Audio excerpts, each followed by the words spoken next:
Welcome to another segment of Let's Talk Real Estate. Is renting your Dallas apartment just throwing thousands of dollars away every month? That's the conventional wisdom. But what if in 2025 that wisdom is dangerously wrong? The Dallas market has completely changed. We've run the numbers, and the decision to buy or rent is more complicated than ever. Sticking with the old rules could be a massive financial mistake.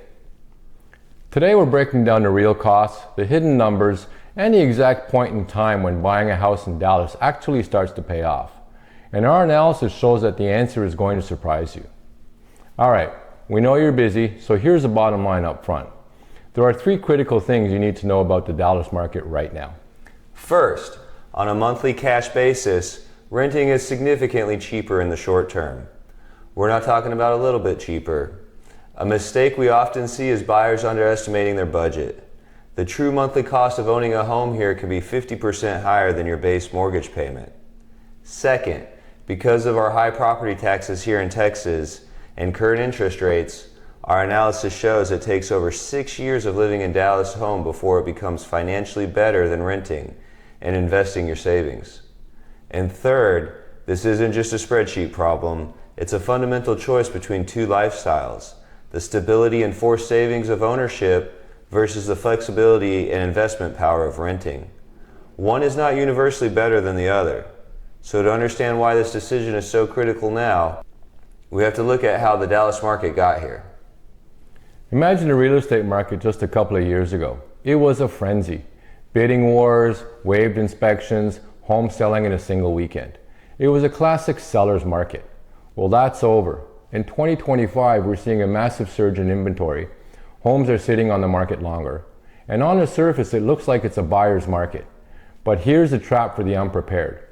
While home prices have cooled, high mortgage rates and Texas's killer property taxes have created an affordability crisis. This new landscape changes the entire rent versus buy equation. And that crisis begins with a deep misunderstanding of what it is that truly costs to own a home. Kyle, can you break down the real numbers for us? Absolutely, Mark. Let's start with the biggest myth about buying a home, that your mortgage payment is your monthly cost. It's not even close. Let's break down a real anatomy of a homeowner's expenses. Everyone knows the mortgage payment is P&I, principal and interest, but the two killer in Dallas are taxes and insurance. It's the T&I and pity that you have to watch out for. Because Texas has no state income tax, our local governments rely heavily on property taxes. In fact, we have some of the highest rates in the nation. So that $2,000 principal and interest payment you're qualified for, once you add in the Dallas County and ISD taxes, plus homeowner's insurance, it's really closer to $2,750. And that's before anything breaks. And things break. They always break. This brings us to the hidden costs people forget. We're talking about maintenance and what's called capital expenditures. Think of your house like a living thing. It needs a constant care just to stay healthy. A good rule of thumb is to budget 1% of your home's value per year for maintenance. On a median price in Dallas of $425,000, that's over $350 a month you need to be setting aside. This isn't for fun upgrades like a new kitchen. This is just to keep your house from falling apart, servicing the HVAC, fixing a leaky roof, or replacing a dead hot water heater. Those numbers really put things in perspective, Kyle. When you add it all up, the true cost of ownership is staggering. And that brings us to the other side of the coin, the old argument that just renting is throwing money away. This is the single most misunderstood concept in the entire debate. Renting isn't throwing money away if you understand its secret weapon, opportunity cost. Let's imagine a scenario. You're looking at a median priced home in Dallas to buy. You'll need about $85,000 for a down payment and another $15,000 for closing costs. That's $100,000 of your cash that is now locked up into a single illiquid asset, which is your home. But what if you rent it instead? A renter can take that same $100,000 and put it into a simple, diversified investment like an S&P 500 index fund. And it doesn't stop there. We just showed you that the monthly cost of owning is way higher. A disciplined renter can also invest that monthly difference, that extra $500 to $1,000 a month that isn't going to the property taxes and repairs. This is the renter's superpower, using the capital you didn't sink into a house to build liquid wealth in the financial markets. But here's the big catch. It requires discipline. If you just spend that extra cash on lifestyle upgrades, the advantage completely disappears. Home ownership is a kind of forced savings account. You have to pay the mortgage. Renters have to create that discipline for themselves. Of course, the downside for the renter is clear. Your rent is likely to go up every year, you can't renovate, and your landlord could decide to sell, forcing you to move. That's the trade-off for all that flexibility. Thanks, Mark. You've laid out two very important financial paths. One builds wealth slowly but surely through a leveraged asset, the house. The other builds wealth through liquid investments. How do we determine which one wins? It all comes down to your time horizon. In our experience, this is the variable that matters most. So we calculated the break-even point for Dallas in 2025. This is the exact moment when the total cost of owning finally equal the total costs of renting and investing.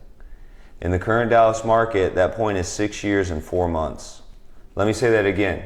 If you sell your home before you lived in it for about 6.5 years, you will almost certainly have been better off financially by renting. The massive upfront costs like closing costs are just too much to overcome in a short period. So the first piece of tactical advice is simple. If you are not at least 90% sure you'll be in Dallas for the next 7 years, buying is an extremely risky financial bet right now. Now what about the long term, say 30 years? The math gets much clearer.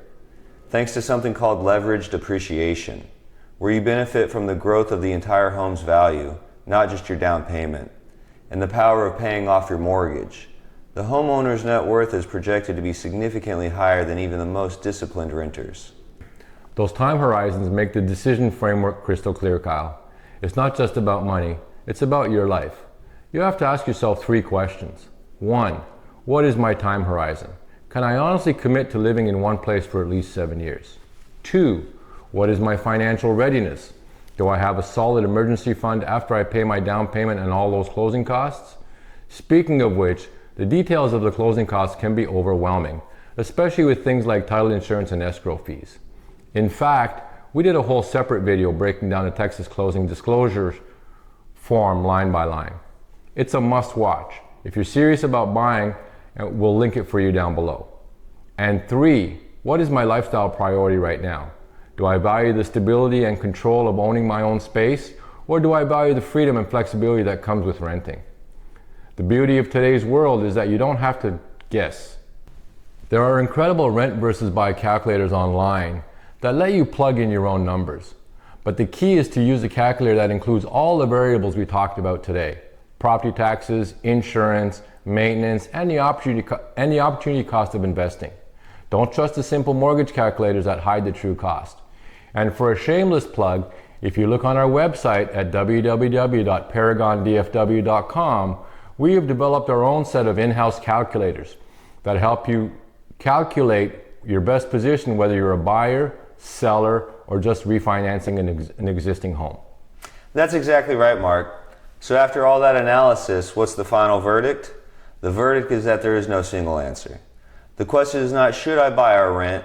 The right question is, based on my specific career, my financial situation, and my life goals, is buying or renting the right strategic move for me in Dallas for the next 7 to 10 years? It's a personal equation, and only you can solve it. Home ownership can be an incredible tool for building wealth, but only if it's the right move at the right time. Rushing into it because you feel like you're throwing money away on rent can be a devastating mistake in this market. Navigating this complex Dallas market, understanding the true costs, the long-term implications, and whether it's the right strategic move for you, is exactly what our team specializes in. Our analysis goes far deeper than just finding a house. It's about building a financial strategy that fits your life. If you're in the Dallas-Fort Worth area and you're looking for that kind of expert guidance, we invite you to schedule a no-obligation consultation with us. Just visit our website at www.paragondfw.com to book a time that works for you. If you found this video helpful, make sure you give it a thumbs up, hit the subscribe button and notification bell, and you will receive access to all current and future content. And finally, make sure you leave a comment below. We'd love to hear from you. Thank you for watching this video, and we look forward to seeing you in the next one. All the best.